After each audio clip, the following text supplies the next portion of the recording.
और माशुका की जुल्फे तो भाग्य में नहीं है, मरे ममता मुलायम के नखरे उठाता है। माशुका की जुल्फे तो भाग्य में नहीं। तो हिंदुस्तान वो देश है जहाँ जो कोई नहीं करे तो वो हमारा भगवान करता है। तो राहुल गांधी ने बड़े सोच के कहा कि यार मैं तो संकट में ये हूँ कि हिंदुस्तान में इतने सारे भगवान है कि मैं प्रार्थना करूं किसकी। तो मैंने उनको कहा कि तुम तो हमारे भगवान की करो जिनकी खुद की इतनी थी कि उनको ही पता नहीं कि मेरी कितनी है। बहुत अच्छे। पर वतन की आन बान शान पे कोई आंच हो तो दिल में सबसे पहले हिंदुस्तान होना चाहिए। अब मेरे कहने से राहुल गांधी ने भगवान श्री कृष्ण के बांके बिहारी के मंदिर के सामने खड़े होकर प्रार्थना की। उस प्रार्थना में से ठहाका निकाल कर लाया हूं। अच्छा लगे तो मैं फिर आपका आशीर्वाद चाहता हूं। राहुल गांधी भगवान से प्रार्थना कर रहे हैं भगवान कृष्ण के मंदिर के सामने। सुनिएगा कि कैसा भाग्य लिखा मेरा भगवान, भारत में भीगी भीगी रात में भी भीग नहीं पाता हूं। हाँ, कविता तो हो गई यहीं पर ही कि कैसा भाग्य लिखा मेरा भगवान, भारत में भीगी भीगी रात में भी भीग नहीं पाता हूँ। सारी दुनिया सुहाने सपनों में खोती है तो मैं तो आधी रात उठ उठ डर जाता हूँ। और देशी और विदेशी भव्य भोजनों को छोड़कर, देशी और विदेशी भव्य भोजनों को छोड़कर झोपड़ी में रूखी सूखी रोटियां चबाता हूँ। और माशुका की जुल्फे तो भाग्य में नहीं है, मरे ममता मुलायम के नखरे उठाता हूँ। माशुका की जुल्फे तो भाग्य में नहीं। एक कविता मैं छोटी सी आपको सुना देता हूँ। हाँ, वो छूट गया जो मैं पति वाला सुना रहा था कि सारे पति आज से ये तय करके ये जाना इनके हुक्म तुम्हें सदा ही बजाना है। नारी ये प्रधान सारा देश होने जा रहा है, प्रीत वाले गीत तुम्हें इनके ही गाना है। वो दिन को ये कभी कभी रात कहने लगे तो आपको तुरंत तारे गिन के बताना है। देखो इस पे भी पति ताली बजा रहा है। अब बताओ इससे भोला प्राणी कोई सृष्टि में दूसरा होता है क्या जो अपनी मूर्खता पे सार्वजनिक रूप से ताली बजा रहा है। और सच में लड़के इतने भोले होते हैं उन्हें ये पता ही नहीं होता कि क्या बताना और क्या नहीं बताना। एक नौजवान लड़के की शादी हुई तो प्रथम रात्रि को वो बता दिया जो जिंदगी भर नहीं बताना चाहिए। किन किन के संग रहता है, क्या क्या खाता पीता है, कहां कहां जाता आता है। दूसरे दिन वो काम से लग गई। सबसे पहले यार दोस्त छुड़वाए, खाना पीना छुड़वाया, जाना आना छुड़वाया। जब 8-10 साल में किसी काम का नहीं रहा तो एक दिन उसको पास में बिठा के कहा कि अब तुम पहले जैसे नहीं रहे। तो मैंने कहा इसके सारे चार्जिंग पॉइंट तो पहले डिस्कनेक्ट कर दिए कि सारे पति आज से अब ताली बजाना। चौथी पंक्ति अगर समझ में आ जाए तो मैं समझदार लोगों की तालियां चाहता हूं, भुक्तभोगियों की।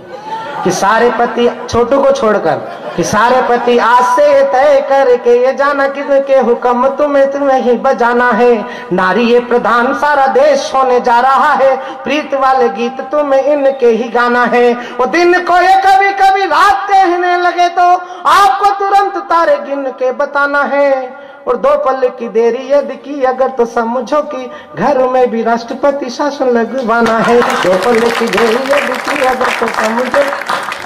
अभी राम जन्मभूमि को लेकर हमारे भाई ने बहुत अग्निधर्मा कविता आपके बीच पढ़ी।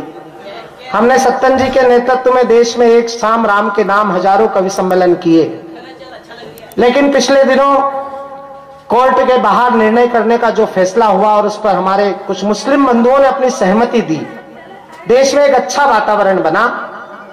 मैं केवल एक छोटी सी बात सत्तन जी की उपस्थिति में कहना चाहता हूं, श्रद्धेय रामदयाल जी महाराज के चरणों में खड़े होकर कहना चाहता हूं कि जब परिवार में 2 भाइयों का बंटवारा होता है और छोटा भाई अगर आगे बढ़कर यह कह दे बड़े भाई से कि तुम्हारी जो इच्छा हो वो दे दो, तो फिर बड़े भाई की जिम्मेदारी बढ़ जाती है। मैं सनातन धर्म के मंच पर खड़ा हूं। हिंदुस्तान में सनातन धर्म के धर्मावलंबी बड़े भाई की भूमिका में है। मैं इस रामद्वारे से खड़े होकर 4 पंक्तियों में एक कविता का शीर्षक पढ़ना चाहता हूं। अच्छा लगे तो मैं फिर आपसे आशीर्वाद की अपेक्षा करता हूं, क्योंकि मुझे सत्तन जी ने जो संस्कार दिए उसकी स्पष्ट भावना ये है कि हिंदू हो तो हिंदू रहो, जय जय श्री राम कहो, मन की भावनाओं का सम्मान होना चाहिए। हो मुसलमान 2 अजान गूंजे आसमान, वतन परस्ती का मिजान होना चाहिए। सिख पंथी हो तो गुरु ग्रंथ को करो प्रणाम, गोविंद सिंह सी राष्ट्र भक्ति शान होनी चाहिए। पर वतन की आन बान शान पे कोई आंच हो तो दिल में सबसे पहले हिंदुस्तान होना चाहिए। मैंने 22 साल जिस आंदोलन में अपनी जीवन की उम्र दी, मैं आज जिस मुकाम पर खड़े होकर एक कविता का शीर्षक पढ़ रहा हूं, अच्छा लगे तो फिर मैं केवल विचार के लिए पढ़ रहा हूं, संत के सामने पढ़ रहा हूं। संत समाज के संरक्षक भी होते हैं, हमारे ईश्वर भी होते हैं। उस ईश्वर के समक्ष खड़े होकर अपने मनोभाव व्यक्त कर रहा हूं। इस बीच में अगर कोई ना उठेगा तो बड़ी कृपा होगी। बीच में उठकर आप जाते हैं तो ऐसा लगता है कि हमने तो रो रो के आंसुओं की झड़ी लगा दी, उस बेवफा ने घूम के छाता लगा लिया। अब मैं एक कविता का शीर्षक पढ़ता हूँ, एक बार मुझे ताली बजाकर अनुमति दे दीजिए, मैं कविता शुरू करता हूँ। और रामद्वारे से लेकर 3 बत्ती के बीच में खड़े होकर कविता को सुनकर तय करिएगा कि आपके बेटे ने अगर सही कहा हो तो मैं पूरे देश में कहने के लिए तैयार हूं कि एक माँ के 2 हैं लाल, धमनियों में रक्त लाल, दुश्मनी पे है बवाल, दोस्ती भी है कमाल। एक माँ के 2 हैं लाल, धमनियों में रक्त लाल, दुश्मनी पे है बवाल, दोस्ती भी है कमाल। एक जमी है आसमान, आरती है एक अजान, एक है साकार और एक निराकार है, एक धर्म एक पंथ दोनों ही स्वीकार है। 2 रास्ते अलग अलग है पर मुकाम एक है, घर चले ईमान से तो रास्ते भी नेक है, नेक है जो रास्ते तो नेकियां बढ़ाइए। फैसला तो हो चुका है फासले मिटाइए, फैसला तो हो चुका है फासले मिटाइए, फैसला तो हो चुका है फासले मिटाइए, फैसला तो हो चुका। और ये बात सही है कमल की, हिंदुस्तान में 3 साल पहले एक ऐसी भी सरकार थी जिसने 3500 पेज का दस्तावेज सुप्रीम कोर्ट में दायर करके ये पूछा था कि राम कौन से नर्सिंग होम में पैदा हुए। और शर्म की बात तो ये कि राम के जन्म के प्रमाण पत्र वो लोग मांग रहे थे जिनकी खुद की जन्म कुंडली इस देश में नहीं बनी थी।